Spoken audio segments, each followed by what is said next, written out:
So let's start at the beginning. The King of Wands is here, and this can be a fire sign, an Aries, Leo, or Sagittarius. When kings show up, it's really about being in integrity, having your words be true and respectful. And the King of Wands is about motion, about fire, lighting a fire under things. So usually this wand is about status and wealth, could be influence, being fair-minded and honest. So that's what it's feeling like, more than that it is the concept versus the person. So stay in your integrity, speak with clarity and compassion. And it's also maybe a little juggling around money, because he does stand for wealth and movement in that. So it may be time to redo your resume. It may be time to apply for other jobs, speak your truth at work if you need to balance something out. But it does feel like this has something to a little bit to do with money as well, but speaking your truth. What crosses you here is this Knight of Swords. Knights also want forward motion, and he is going in that forward direction. So this Knight of Wands, I'm sorry, Knight of Swords. Swords are about communication, and this could be news about money, usually good news about material things. So keep being diligent about balancing your money, paying off your bills, speaking what you need to speak. If you don't like your job that you're in, apply for a new one, ask for a raise. It does feel like now is the time. You do have the World, which is like completing a cycle. So jump in there and say what you got to say, and let Spirit take it to that next level for you. But it does look like some good news about money is coming.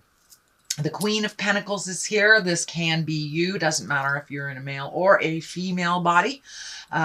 This is when this shows up. It is in the top position, so it does look like you need to spend a little time nurturing yourself, healing yourself, and really looking at the big ugly, so you can once and for all let go of them, so it doesn't just keep rolling in your head, rolling in your head. Queen of Pentacles also can be for material things. She's very loving, she's very down to earth, and she has some social awareness, shall we say, but she's generous and also a good manager. So you may need to be a little more practical. I know you guys run on the practicality, so that's wonderful. But it does look like you need to put a little effort into making this happen. Just take that first step, and usually, you know, it's like a house of cards or a dominoes. Once you take that first step into your future, into making a difference in your life, then the rest kind of show up for you. But it does look like Spirit is asking you to take that first step, have those conversations, and really make you the focus of your world right now, so your money can be a little less funny. So King of Swords is here. This can be an air sign, this Gemini, Libra, or Aquarius. King of Swords, also about integrity. This is feeling like a person. This does feel like a person that is very nurturing to you, that is somebody that stands by you, encourages you. And this King of Swords, is, as I said, it can be a male or a female. But these particular kings are all about higher education, communicating, moving things around. And he's also very, very strong emotionally. And so you may have a little mental work to do as well. But this does feel like this is a connection. This may be someone that can propel you into this position of the positive affluence or money that you are seeking to balance. But it does feel like if you need to ask for help, do so. It is in the past position, so it does feel like somebody that is very willing to give good advice and support you emotionally. So this may be a partner, this may be a friend, this may be a co-worker, but it does feel like someone that has your best interests at heart. And it is someone that you have connected with already. What is happening in the present time is the sun. Woohoo! This is new beginnings. This is taking those great ideas from the inside, projecting them to the outside. It's also can be heralded by others. So you may be honored by others for your contribution. It does not feel like it is a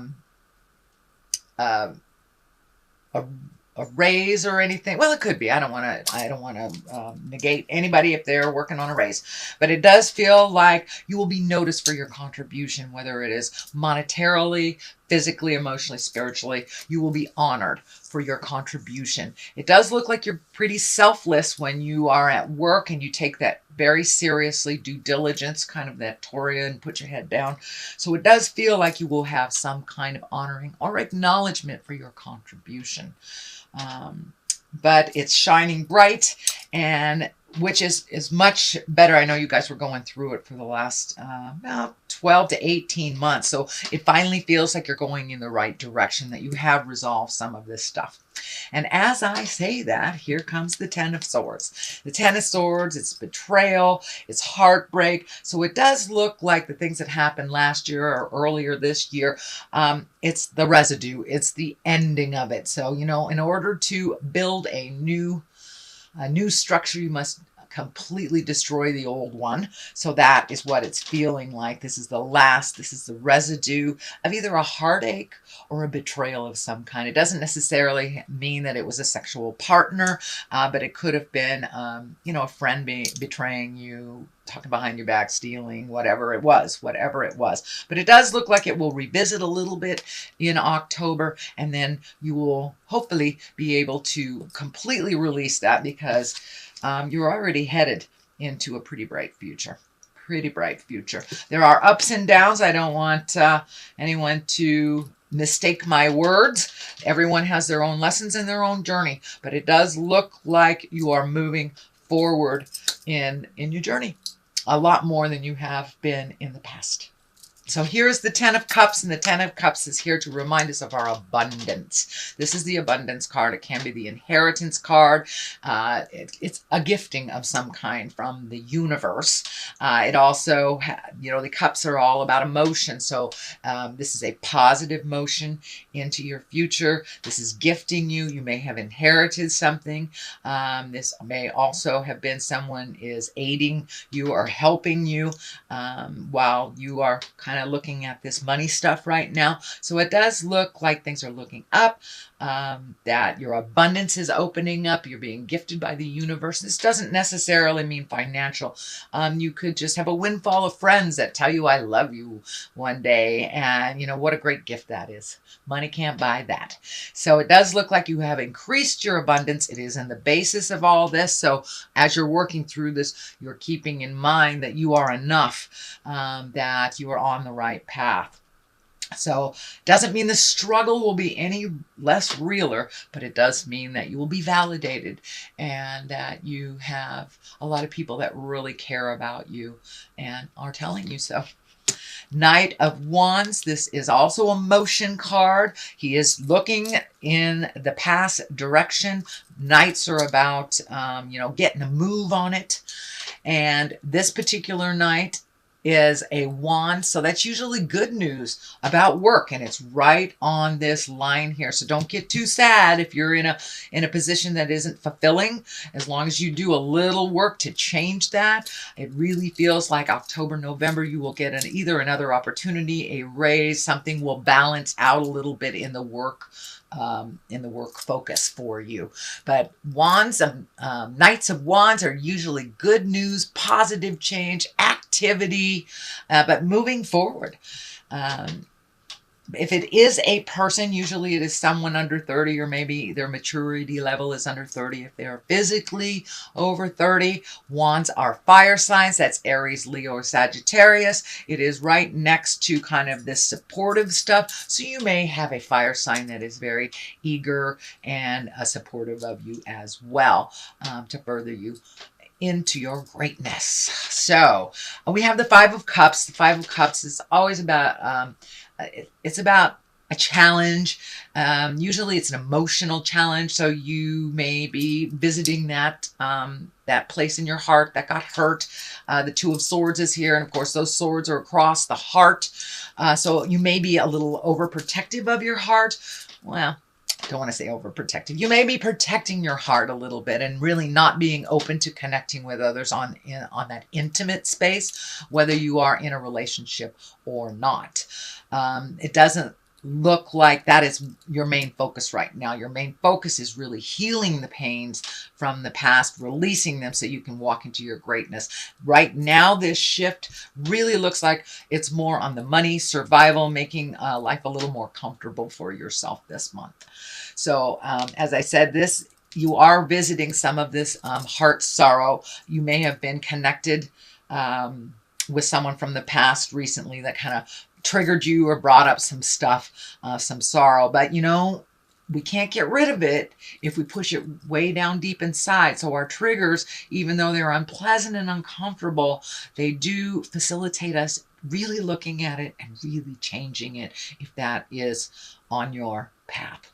So it does look like some stuff, some pain may get kicked up from the past, but it doesn't look like you will sit with it that long, that you will come to some balance around it and really let go of it. The Nine of Cups is here. That's kind of opening up your dream space. And this card, when it shows up for me, it can mean two things. It can mean redoing your bucket list and really looking at things that you want to do in the future. And it can be kind of a fantasy. It can be kind of a fantasy place. It can be a rose-colored glasses place, you know. Looking at things, the message is look at things as they really are, not how you wish them to be. That is the only way to release this pain in your heart, is to really look at it. So it feels like there may be a propensity to fantasize a past relationship that only look at the good stuff instead of looking at why you left. It does feel like it's more of the same. That part hasn't changed from that person in the past, but it does feel like you are kind of fantasizing it a little bit. It doesn't mean that you aren't able to release it, but I encourage you, Taurus, to really take a look at how things were, not how you wish them to be. The World is here, so everything is open to you right now. You have completed a cycle. This is the ending of some very large cycle. This is a major arcana, and the major arcana is our karmic path. And the lower numbers are how we get there when it comes to the story of the Fool. The Tarot is the story of the Fool. That is the 0 card. That is our coming into the World card. And the World is the last card. So it does feel like you have completed or are completing a cycle that you have gone through this lifetime many, many times. It does feel like it has to do with the love space more than it has to do with the money survival space. But it does look like your perspective has shifted and you have a different approach to loving yourself and looking at the world. So that's a wonderful, wonderful place to be, Taurus. All right, sweet Taurus. Let me throw a couple of these chakra cards for clarity. You guys know I love these cards. And usually just validate something that's in that reading. Ooh, abundance. Wow. Double abundance. Wow. Good. Good job. Good job, Taurus. All right. Rebecca the Wonder Dog is saying hello to everyone and enlightenment. So the closer you get, the closer you get to the truth in your heart, the truth in your spirit, and the more you check in with spirit, the more you connect with your abundance as well.